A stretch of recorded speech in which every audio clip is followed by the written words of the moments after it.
जय श्री श्याम। प्यारे साथियों, आज की कहानी है। एक राजा का मंत्री बहुत बुद्धिमान था, लेकिन वह दिखने में सुंदर नहीं था।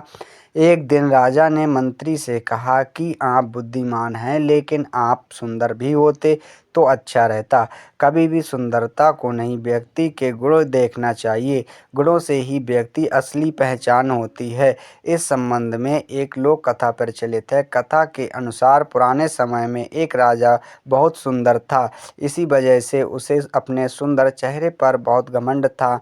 राजा के महामंत्री बहुत बुद्धिमान थे, लेकिन वे दिखने में सुंदर नहीं थे। मंत्री का रंग सांवला था और चेहरे पर कई छोटे छोटे निशान थे।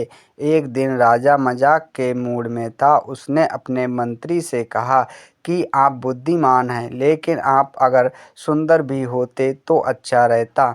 महामंत्री समझ गए कि राजा उनकी खिंचाई कर रहे हैं। मंत्री ने राजा से कहा कि हे राजन, रूप रंग तो उम्र के साथ नष्ट हो जाता है। अच्छे इंसान की पहचान उसके गुणों से और ज्ञान से ही होती है। राजा ने मंत्री से कहा कि जो आप बोल रहे हैं, क्या आप इसे साबित भी कर सकते हैं? मंत्री कहा, ठीक है हे महाराज, मैं इस बात कल साबित करूँगा।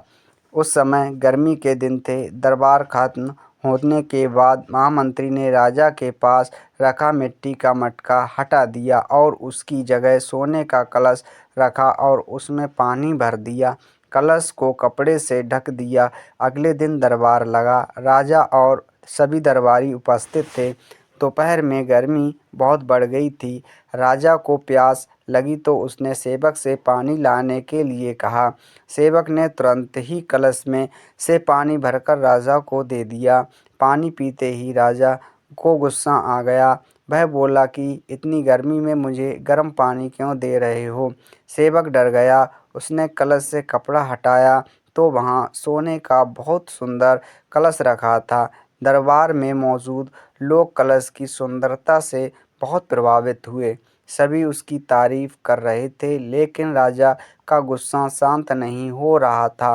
राजा को क्रोधित देखकर महामंत्री उसके पास पहुँचे और उन्होंने कहा कि हे राजन, कल मैंने कहा था कि सुंदरता से ज़्यादा महत्व ज्ञान और गुणों का है।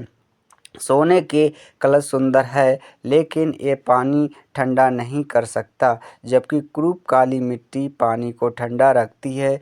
इसलिए पीने के पानी के लिए मटकी रखी जाती है, सोने का कलश नहीं। सो प्यारे